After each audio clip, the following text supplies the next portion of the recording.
नमस्कार, तरुण भारत न्यूज बुलेटिनमध्ये आपल्या सर्वांचं स्वागत. पाहूयात स्थानिक घडामोडी.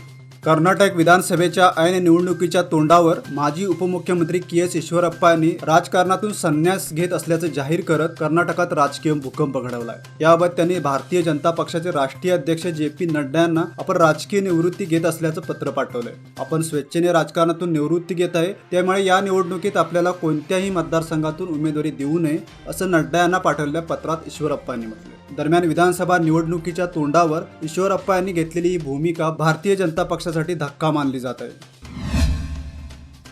नैऋत्य रेल्वेने 2022-23 या आर्थिक वर्षात रेकॉर्ड ब्रेक कमाई केली असून 2,755 कोटींचा टप्पा पार करत देशात तिसऱ्या क्रमांकावर पोहोचले. वर्षभरात 116 एक्सप्रेसचा वेग वाढविण्यात आलाय. तसंच या आर्थिक वर्षात नैऋत्य रेल्वेने प्रवाशांच्या मागणीनुसार पुरेशा सेवा उपलब्ध करून देण्यासाठी अनेक पावले उचलली.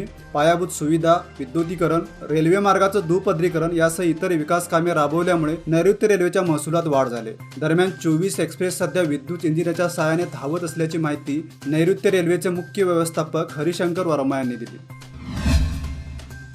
गंगा कल्याण योजनेतील भ्रष्टाचाराला आळा घालण्यासाठी नवीन प्रणाली लागू करण्यात आली. ही प्रणाली शिमोगा आणि चित्रदुर्ग जिल्ह्यात प्रायोगिक तत्वावर अंमलात आणली असून बेळगाव जिल्ह्यात देखील ही प्रणाली सुरू करण्यात आली. त्यामुळे गंगा कल्याण योजनेतील भ्रष्टाचाराला आता चाप बसणार आहे. या योजनेअंतर्गत अनुसूचित जाती जमातीतील अल्पभूधारक शेतकऱ्यांना कूपनलिकेच्या खोदाईसाठी 1 लाखांपर्यंत अनुदान दिलं जात होतं.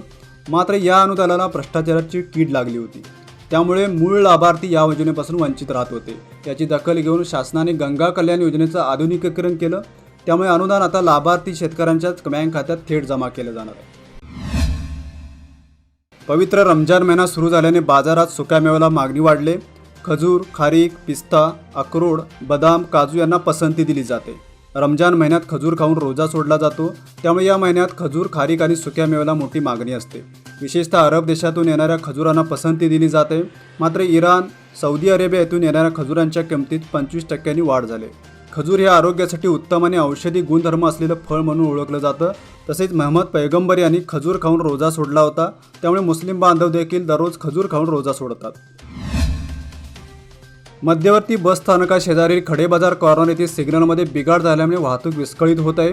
सध्या रमजान महिना सुरू असल्यामुळे खडेबाजार परिसरात मोठी गर्दी होत आहे. दरम्यान मध्यवर्ती बस स्थानक परिसरातून बरीच वाहने खडेबाजार येथे येत असतात. मात्र सिग्नलमध्ये बिघाड झाल्याने अडचणी येत आहेत. काही वेळा आकडे दर्शवले जात आहेत तर काही वेळा बाण दर्शवले जात आहेत. त्यामुळे वाहन चालकांमध्ये संभ्रम निर्माण होत असून या सिग्नलची दुरुस्ती करण्याची मागणी होत आहे. राज्यातील राजकीय पक्ष शेतकऱ्यांच्या हिताकडे दुर्लक्ष करत असल्यामुळे यंदाच्या निवडणुकीत शेतकरी संघटनेच्या वतीने शेतकरी उमेदवार निवडणूक लढवणार आहेत. त्यांची बिनविरोध निवड करून शेतकऱ्यांचे प्रतिनिधी विधानसभेत पाठवण्याची संधी राजकीय पक्षांनी द्यावी अशी मागणी कर्नाटक राज्य शेतकरी संघ व हरित सेनेचे प्रमुख प्रकाश नाईक यांनी केली. राष्ट्रीय मराठा पक्ष या विधानसभा निवडणुकीच्या रिंगणात 50 उमेदवार उतरवणार असल्याची माहिती राष्ट्रीय मराठा पक्षाचे अध्यक्ष शिवाजीराव पाटील यांनी दिली.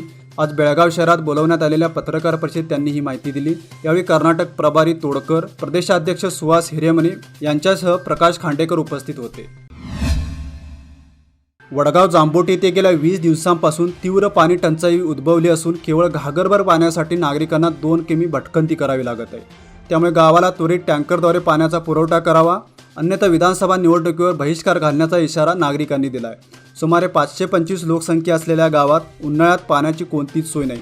गावात केवळ 2 विहिरी असून मार्च महिन्यापासून कोरड्या पडल्या आहेत. दरम्यान 2016 मध्ये तीव्र पाणी टंचाई उद्भवल्यामुळे गावातील नागरिकांनी प्रत्येक कुटुंबाला 2 घागरी पाण्याचं वाटप सुरू केलं होतं. 2023 मध्ये देखील हाच उपक्रम सुरू आहे. मात्र फक्त 2 घागरी पाण्यावर तहान भागवणं अशक्य असल्यामुळे ऐन उन्हाळ्यात नागरिकांचे हाल होत आहेत. राज्यात विधानसभा निवडणुकीच्या पार्श्वभूमीवर आचारसंहिता लागू झाली. निवडणूक अधिकारी माधव गीते यांच्या मार्गदर्शनाखाली चिकोडी येथील मिनी विधानसौधमध्ये प्रांताधिकारी कार्यालयालगतच निवडणूक काळात कार्यक्रम करण्यास परवाना देण्यासाठी 1 खडकी सेवा सुरू करण्यात आली. दरम्यान आतापर्यंत 67 कार्यक्रमांना परवानगी देण्यात आले. परवाना देताना आचारसंहितेचा भंग होऊ नये यासाठी त्यांना समज दिली जात आहे.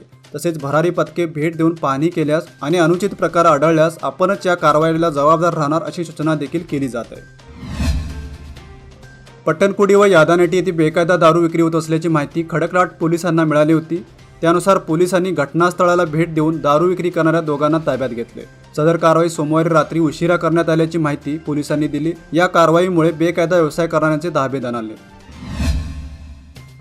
मोठ्या बहिणीने आंतरजातीय लग्न केल्याच्या नैराश्यातून युवकाने आत्महत्या केल्याची घटना नेरली येथे आज घडली। अजित सुरेश कंटे असं मृताचं नाव आहे। या घटनेची नोंद संकेश्वर पोलीस स्थानकात झाली आहे। आजच्या बुलेटिनमध्ये तेच थांबूया। अधिक माहिती आणि ताज्या घडामोडींसाठी पाहत राहा Tarun Bharat YouTube channel. Subscribe करा, लाईक करा आणि जरूर शेअर करा। तसेच दररोज सकाळी वाचा दैनिक तरुण भारत।